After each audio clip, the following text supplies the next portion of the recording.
Hello. This is the Bible in fewer words. We are Carol and Steve Wells. This is episode 143, 1 Kings, chapter 20. If you enjoy this podcast and the Skeptic's Annotated Bible website, consider supporting us at patreon.com/BFW. Hi, Steve. Hi, Carol. Last time we had Jezebel threatening to kill Elijah, and Elijah running away and getting fed by an angel. Yeah. Right? That's pretty much it. And how did that end? Well, Elisha joins Elijah. Oh, that's right. Yeah. So that's kind of a big deal. They become allies. Yep. Well, Elisha is going to replace Elijah later on. Yeah. All right, so should we start this one? Chapter 20. Sure. Great. Benhadad, the king of Syria, along with 32 other kings, attacked Samaria. 32 other kings? Like, where'd those kings come from? Well, Syria is a big country. Oh. And so I think these are little kings. Kinglets, we'll call them. I think they're in charge of like cities in Syria. Okay. And then Benhadad is the big guy. He's the main king. He sent messengers to Ahab, the king of Israel, and said to him, "Your silver and gold are mine. So are your wives and children, even the best looking ones." So this is Benhadad telling Ahab. Yeah. All your stuff's mine, including your wives and children. Because he thinks he won that battle against Samaria. Yeah, I think he's just kind of threatening Samaria, and Samaria is another name for Israel. And Ahab's the king of Israel, so that makes Right. sense. All right, so Ahab said, "Sure, it's all yours. All of our stuff, our wives." That's right. Everybody, we're all yours. Yeah, and I kind of condensed it a little bit. You see, there's actually 3 verses where he's kind of making a little speech, but basically, okay, yeah, it's all yours. Okay.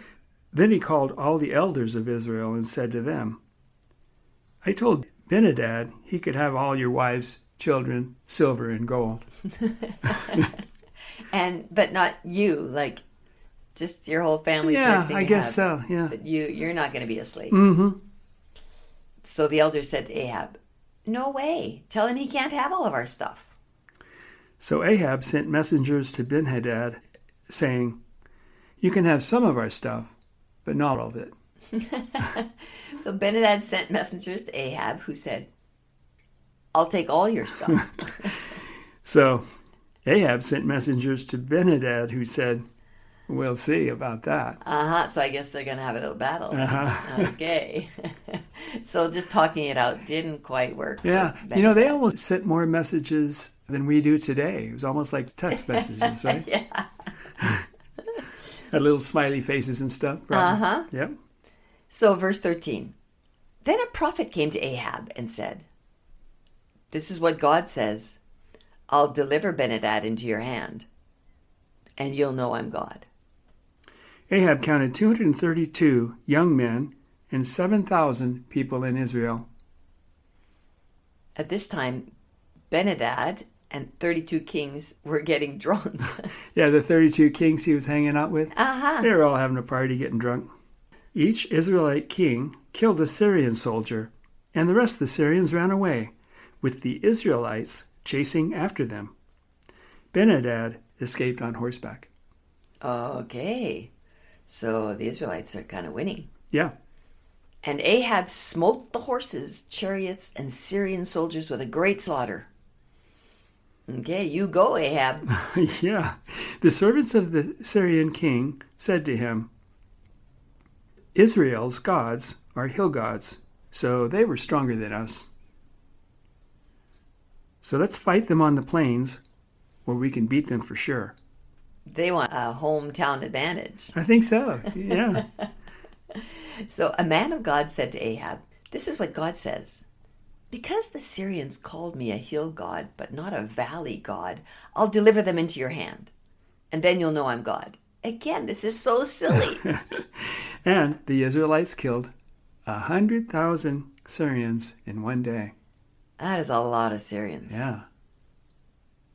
Oh, that is crazy. Verse 30. And a wall fell on 27,000 of the remaining Syrian soldiers, killing them all, except for Benhadad, who ran away and hid in a room. Yeah, he probably ran away and hid in the room before the wall fell. That way he wasn't part of that whole slaughter. Yeah, it's hard to say. Somehow he managed to get away. Huh. Benhadad's servants said to him, "We've heard that Israel's kings are merciful. So let's put sackcloth on our loins and ropes on our heads and go out to meet Ahab." Maybe he won't kill us then. So they put sackcloth on their loins and ropes on their heads and came to Ahab and said, "Please don't kill Benhadad." Ahab said, "Is he still alive? Oh, he's my brother. Go fetch him for me." He doesn't really mean brother. He means... He's been my friend. We get along pretty well. He says bro. Yeah.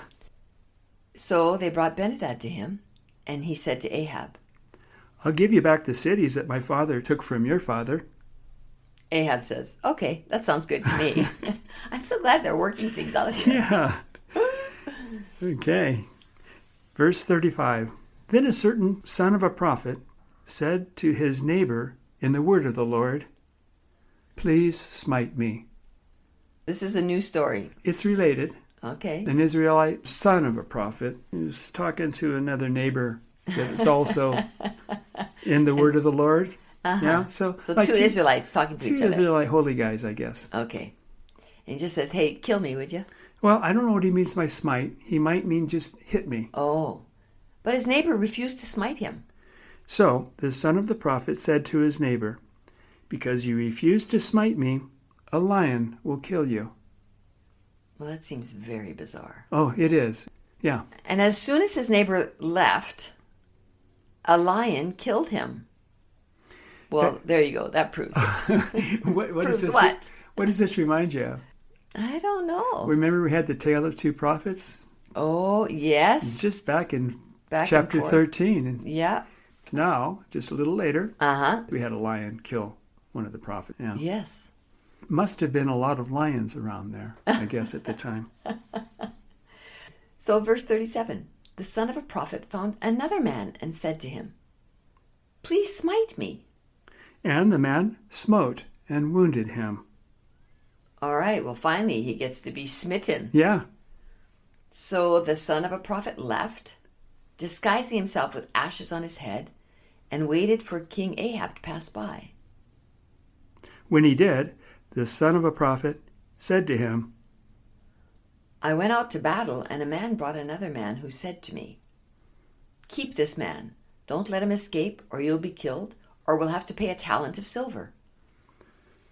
But I was too busy, so the prisoner escaped." And Ahab said to him, "Well, then you'll be punished for that." Then the son of the prophet took the ashes off of his face, and King Ahab recognized him as a prophet. I guess he couldn't tell because of the ashes on his face. Or the big bandage on his Maybe a big bandage wound. from after he was getting smitten. It's not clear in the text. No. So the son of a prophet said to King Ahab, "This is what God says. Because you've let a prisoner escape that I wanted you to kill, I will kill you and all of your people." So he was supposed to kill Benhadad. Is that the deal? Benhadad ran away? Yeah, that's right. He was supposed to kill Benhadad. Oh, so this is, in this little story, I'm talking about you, Ahab. That's right. Oh my gosh. "I will kill you and your people." And King Ahab went home to Samaria, an unhappy man.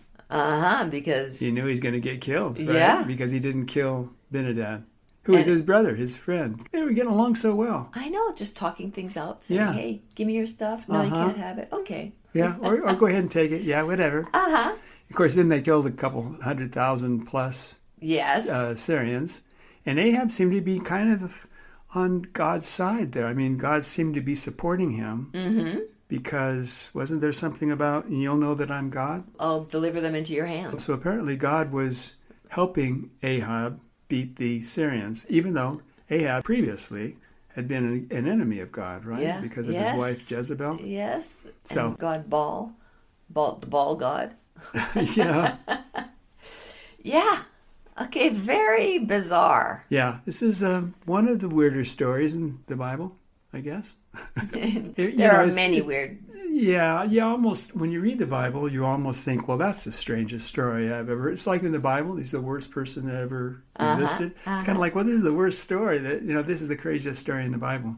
But you keep saying that over and over again. Yeah. So. All right. Well, thanks for sharing this very bizarre story with me. I've said that before. Yeah, you have. Okay, at least once or twice. All right. Thanks, Steve. Sure. Bye, listeners. Bye-bye.